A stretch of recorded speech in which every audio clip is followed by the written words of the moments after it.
সাহস তোমাদের? বিয়ে করে আবার বলছে বিয়ে মানি না। মোড়ল মশাই, আপনার ভাইপোর উদ্দেশ্য কি ছিল বলুন তো? মেয়েটাকে নিয়ে বিয়ের নামে ফুর্তি করে ছেড়ে দেওয়া? ওকে চরম শাস্তি পেতে হবে মোড়ল মশাই। সবাই থামো, আমাকে বলতে দাও, থামো, বসো।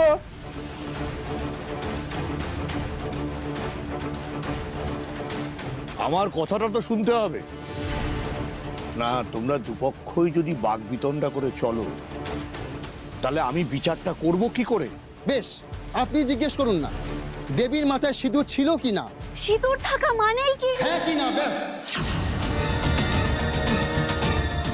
দেখুন, দেবীর মুখে কোনো উত্তর নেই, তার মানে ধরে নেব উত্তরটা হ্যাঁ।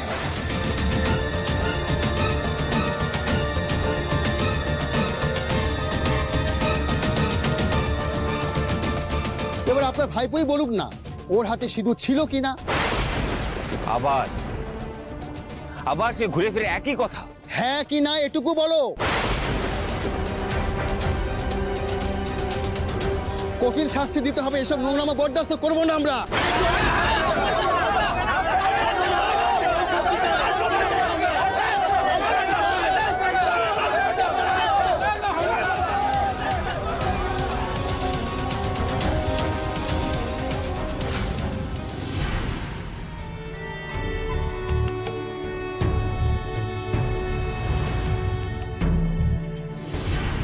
অনি,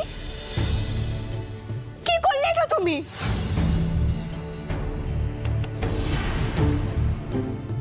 দিদি ভাই, ও দিদি, তোমা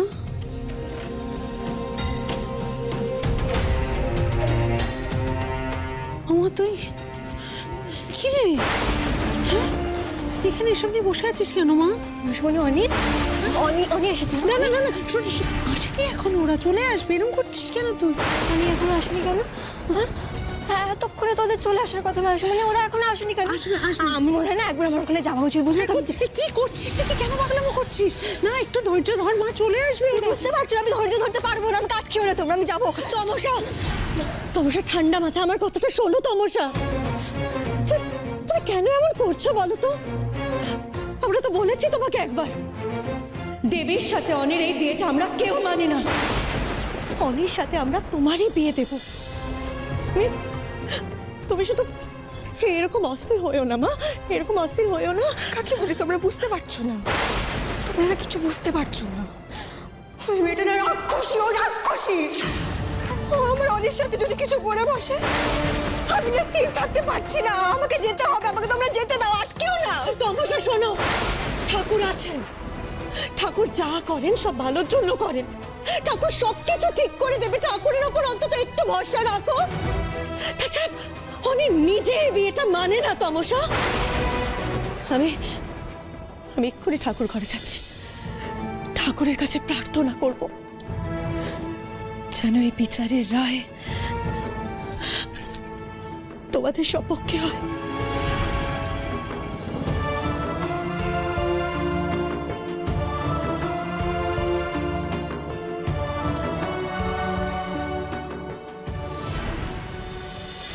আমি তোমার মতো ঠাকুরের কাছে কান্নাকাটি করার মানুষ নই দিদিভাই। তুই যাকে ওখানে পাঠাবার আমি পাঠিয়ে দিয়েছি।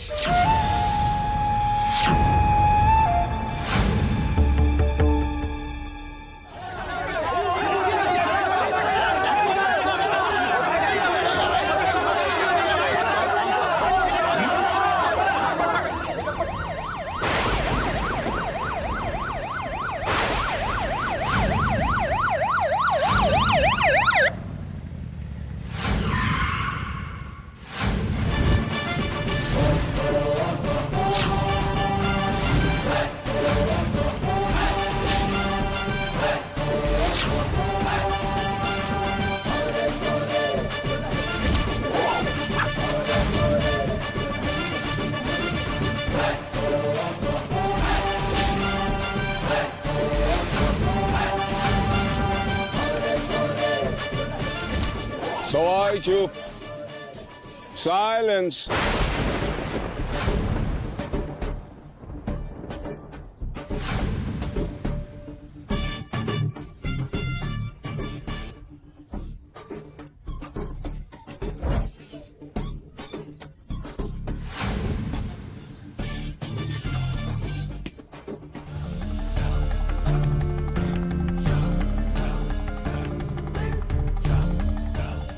কি ব্যাপার অফিসার, আপনি এখানে? সত্যি সত্যি গ্রামে এত বড় একটা অন্যায় ঘটে গেল, ওইখানে বিচার সভা বসে গেল, অথচ আইনটা যার হাতে তাকেই ডাকা হলো না।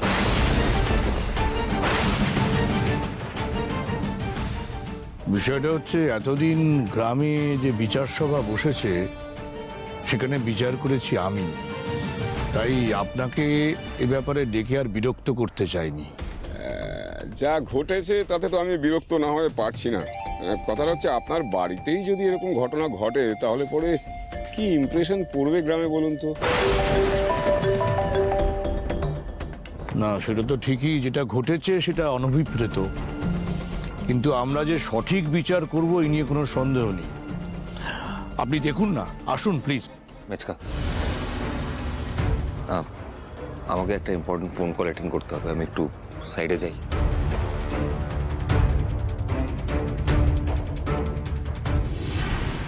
আসুন আসুন আসুন।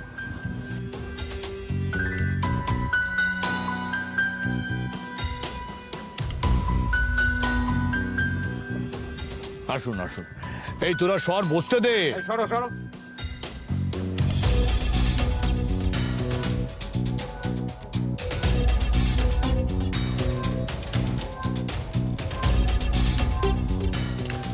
অনিকেত বাবুর বিয়েটা বাড়ি থেকে ঠিক করা হয়েছিল, উনি সেটা মেনেও নিয়েছিলেন, সায়ও দিয়েছিলেন। ঘটনা হলো তারপর কি এমন ঘটলো যে অনিকেত বাবু বাড়ির প্রস্তাবিত কনেকে ছেড়ে দেবী দেবীকে বিয়ে করতে চলে এলেন, করেও ফেললেন। পুরোটা শুনে আমার যেটা মনে হচ্ছে এর পেছনে একটা গ্রেটার কনস্পিরেসি রয়েছে, মানে কেউ একজন ম্যানিপুলেট করেছে। না, কোয়েশ্চেন ইজ হো, গেস হো কে হতে পারে? অফিসার বিশ্বাস করুন, আমাদের পরিবারের ছেলের কিন্তু কোনো দোষ নেই, সত্যিই ওর কোনো দোষ নেই। ওই মেয়েটাই হচ্ছে যত নষ্ট করা। আসলে অফিসার হয়েছেটা কি? হোসেন, আসি। এই মামার কথাটা মনে আছে তো? আমাদের পরিবারের সম্মান যেন বজায় থাকে, ক্ষতি যেন না হয়। হ্যাঁ,